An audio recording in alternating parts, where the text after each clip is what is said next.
Hey folks, Larry Winget here. I'll wait for a couple of you to join me before I start talking about what I want to talk about here today. So get you a cup of coffee. If it's late enough, it's late enough always. Y'all can have a drink, and I'm still working here. I got a lot going on. I'll just have a bottle of water here and we'll talk. Give me a thumbs up when you get here, and we will rock and roll. All right. There's Stephen. Oh, we got several on here now, so we're going to go ahead and get started. Oh, look at that big old crowd. There's Tate and Jamie and Jeffrey and Scott and Marianne and Michael and Daryl and Randall and Hank and Marilee, and here we go. So, and the crowd keeps showing up. And there's Jerry and Angela and Angie and Sherry and Thomas and Shane and Melinda and Christina. Christine, excuse me, not Christina. Look at all this crowd. They keep coming, and David and Hank and Brian and Marianne and Jeremy. And Jeremy, I'm going to talk about the weather here in just a minute. So there you go. Big crowd here. Let's get started. We got over 50 people on the call here. All right, folks, I posted a blog today about how you can't taste love. And what I basically said in there is that we have corrupted our business language to fill it full of all these emotions, and those emotions are not a part of the product or the service. I watch a lot of Food Network, and on Food Network I hear some of these idiots, sometimes these chefs and people they're interviewing in their restaurants saying, and the secret ingredient is love. Love is not an ingredient, love is an emotion. I can't taste an emotion. I can taste salt and pepper and the other spices and herbs, the products that go into what you're cooking, but I cannot taste the emotion. You may love cooking, but it has nothing to do with the product or service that you're actually offering, that the customer is experiencing, other than the fact that you love doing it. Hopefully, because you love doing it, you have done what it takes to be good at it. However, we all know just because you love doing it doesn't make you good at it. I love to play golf, and I suck at it. I love doing lots of stuff I'm not any good at. So love has nothing to do with the quality of the product or service. So we get confused about what good service, good products, and good business is all about. It's not about emotions. It's about facts. It's about things that are logical. It's about quality, and quality is not an emotion. Quality is whether it is or isn't. It's either good or it's not good, and whether it works or it doesn't work. And one of the statements that I made in that is that it doesn't just apply to how you cook your food, and it applies to no matter what your product or service is. Some people say, I love speaking, but you suck at it. So either get good at it or don't do it. And I don't care whether you're selling lawnmowers. And that was the examples that I used in the blog today. Even if you're selling lawnmowers, love doesn't cut my grass. A good quality lawnmower cuts my grass. That's why it says across the thing here, love won't cut your grass. Here's what I was reminded of, really, that sort of reinforced all of this. I am in the process of retiling my entire patio and covering up the cool deck around my pool and the lip inside the pool. And we are using Saltillo tile. I live in the Southwest of Scottsdale, Arizona here, and we turn it upside down so it's not slick and we put it around pools. I've done it in several houses where I've lived. I love the effect, and I hired these guys to do it. And it is this wonderful crew of these Mexican workers, and they do such good work, and to them it's art. And I like their price, and I like the guys, and so we agreed to do it. And so last Friday was the very first day. They're about to finish it. It's a big job. They're out there working right now outside the door to my office here, and they're just about to finish it and wrap it up. I'll take a picture and post it later. They said that they gave me the price, and then they said we'll start at 7 o'clock every morning. And somehow in my mind, I know these guys have a much greater commitment showing up on time and doing what they say than a lot of other workers do, believe me.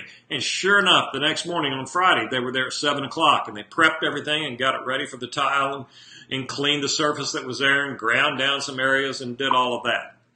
And at the end of the day on Friday, they worked all day long till 5 o'clock. They said, would you mind, if it's not too much trouble and we're not interrupting your weekend, if we work Saturday and Sunday too? I said, that's totally up to you. So They showed up on Saturday and Sunday. Every day at 7 o'clock they were here. Folks, it's been 108 degrees here. It's still hot, damn hot. This is a beautiful day we're having today. It's hovering right around 100 degrees, so it's damn near wintertime here in Arizona. But around 108 degrees every single day. Doesn't matter. They're out there in the sun on my patio, on their hands and knees, laying these tile and doing this amazing job. Now, you and I would, unless we're used to that kind of work, might think that's kind of crappy work. But here's what I find interesting. And I've talked about this before, is that people are looking for their work to bring them meaning. And my counter offer to that is I think you should bring meaning to your work. These guys bring meaning to their work. I don't know if they love it or not, but they have a commitment. I'm going to emphasize the word commitment. They have a commitment to doing a good job. They have a commitment to keeping their word. They get here at 7, they take a 30-minute lunch hour, about 11:30, and they bust it hard till 4:30, 5 o'clock. And they laugh the whole time they're working. And they play fun music, and they talk back and forth to each other, and have the best time working. Here's what I thought was interesting today. They have 5 guys every single day that's what they do. Today I went out and there were 7 guys. 7 guys. And they introduced me to the guy that runs this little crew here, and it's his business, to his 2 uncles who are house painters. And he said they finished one house yesterday and they'll be starting another one tomorrow, but they had a day off today, so they ran over here and they're running cleanup for me today. And so they were his cleanup crew as this job winds down. I love that dedication. I love the family part of that. I love so much about that. And here's another thing that's interesting. At the end of every day, when they're winding down and cleaning up their day's mess and all that, I take everybody on the crew, I take them out a cold beer, and I stand there and we share a beer together. And they all, some of them don't speak English, but they all thank me for the opportunity to work here. That's a big deal. Big deal. Let me ask you how you look at your job and your business. Are you looking for your business and your work to bring you purpose, or are you bringing purpose to your work? Are you bringing meaning to your work? Are you bringing commitment to your work? Do you do all that you're paid to do? Or do you sit back and just say, oh, I love what I do, and then do a sucky job? I think that's a shame. When we tie up our work in emotion, passion, and love, there's no commitment to excellence or quality or value or service, or, as these guys demonstrate with me, appreciation. I think that we need to get away from emotions and we need to get down to the brass tacks of providing really quality work. And we need to have that as our primary commitment. And we need to work harder and we need to do what we are paid to do. And we need to bring some joy to it, like these guys have a great time every single day, any way that we possibly can. And we need to appreciate the opportunity to do the work that we get paid for. Not be entitled when we go to work, saying, we are owed this. You're not owed a damn thing. Ever. It's an opportunity. And we need to be thankful for the opportunity to put in the hours, to make the money, to do the job at the highest possible quality we possibly can. That's my message.